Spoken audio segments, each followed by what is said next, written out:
So, proceed na ta sa multiplication. As usual, pangitaon dyan po nato yung measured value og uncertainty.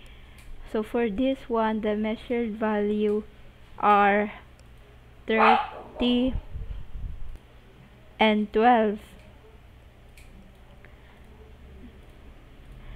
And the uncertainties are 0.3 and 0.2 centimeter.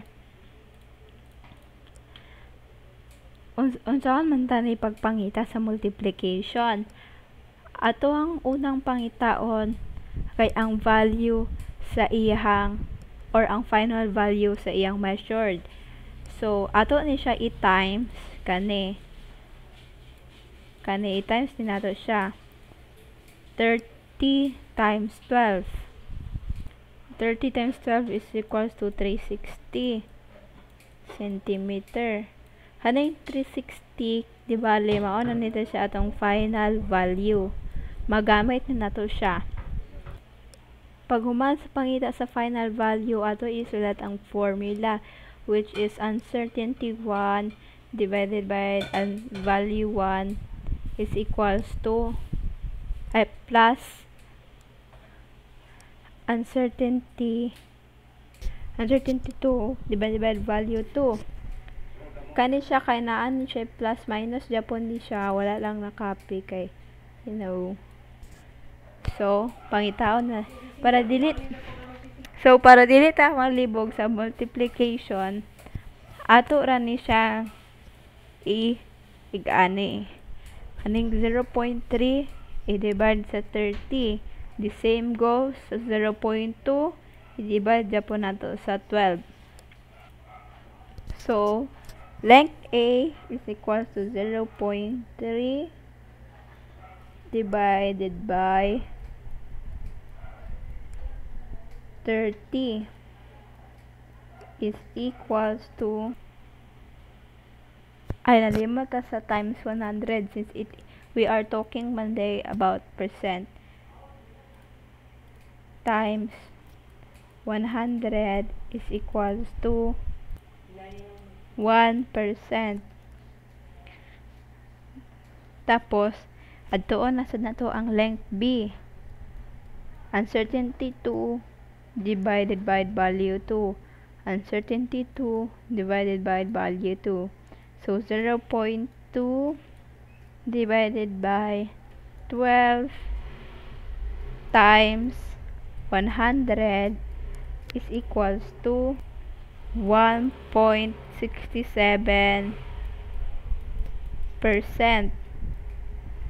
Nakuha naman nato ang duha ka uncertainty sa length A o length B, kailangan ni nato siya i-add. So, total uncertainty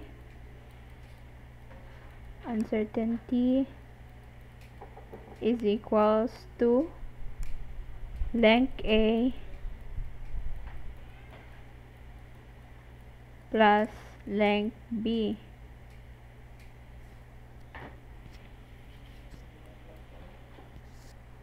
We know that this is the length A. So 1 plus 1.67 is equals to 2.67%. Once again, nakuha nato ang total uncertainty by adding sa atong nakuha nga uncertainty. Okay?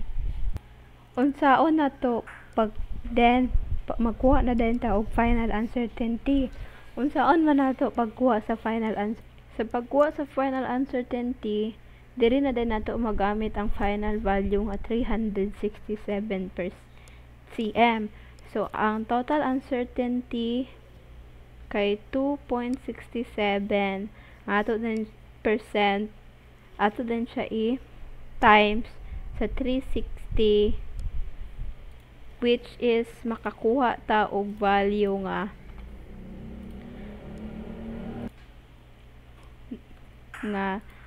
9.61 centimeter squared. Labi kung imong calculator kay walay percent kay dili advance imong calculator, imo rang buhaton kay 2.67 times 360 ang mogawas ana kay 9.60 ay 96.12 na ang mogawas. So imong buhaton kay percent man siya, imo siyang i-move. Ang mogawas ana kay 961.2. So percent man siya, i-move nimo ang decimal point. So mahimo gyapon siya og 9.612. Again, i-move nimo ang decimal 2 og ikaduha kay percent man siya, so 1 2. So mao ni ang answer 9.612. Balik ta, unsaon man nato pag write into final answer. Pag write ana sa final answer, ato rang buhaton is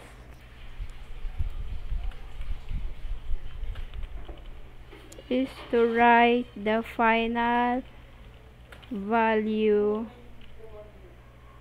plus or minus final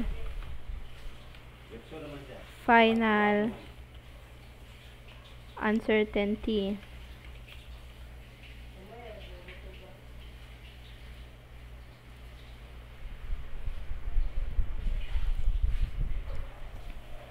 Ato din siyang i-substitute. Final answer is equal to 360. Ato ang final value 360 and ang atong final uncertainty nga 9.61 cm squared. So mao na napag-write og final answer. So now for the final part, let's proceed sa division. So kabalo ta nga to find the uncertainty of length A. Kailangan nato siya i-divide sa kuan iyang uncertainty 1 divide value 1. Okay, mao man na atong formula. So kailangan nato siya i-divide kana ato isulat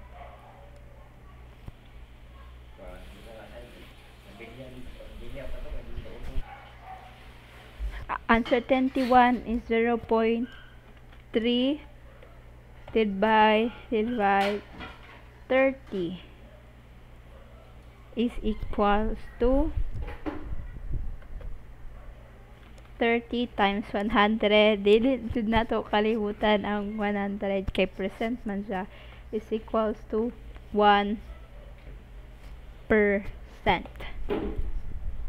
So sa length A, the same process sa length A, ato i-divide iyang uncertainty to its value.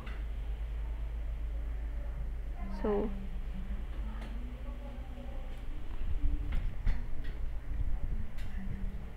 atong isulat para mas clear. Uncertainty 2, which is 0.2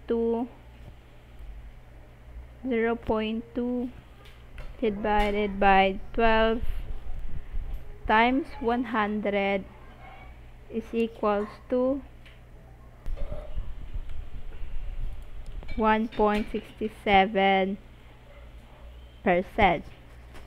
So to get the total uncertainty, kailangan lang nato i-add ning duha.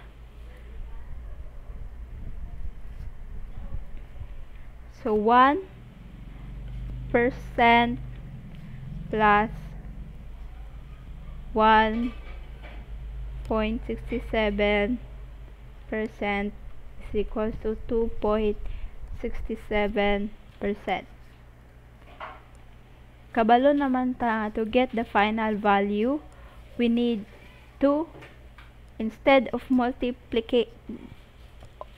nga atong i-times, ato siyang i-divide since naaman ta sa division.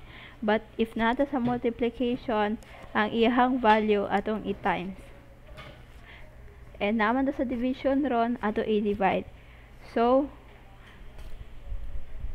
30 divided by 12 is equals to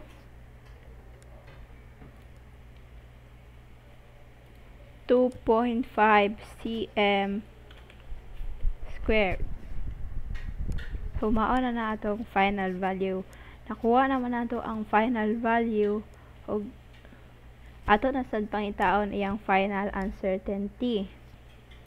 To get the final uncertainty, kailangan lang nato i-times ang atong total uncertainty sa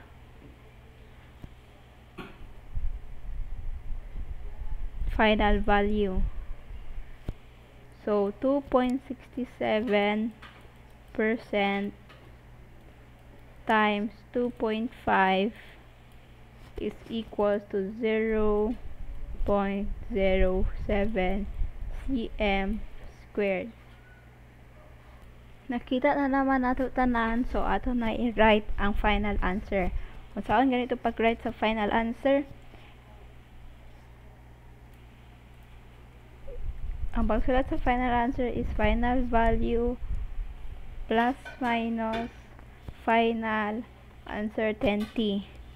Ato na siya i-substitute. We get the final value nga 2.5, final value nga 2.5 cm squared plus minus the final uncertainty nga 0.07 cm squared. Now, baon na ang final answer.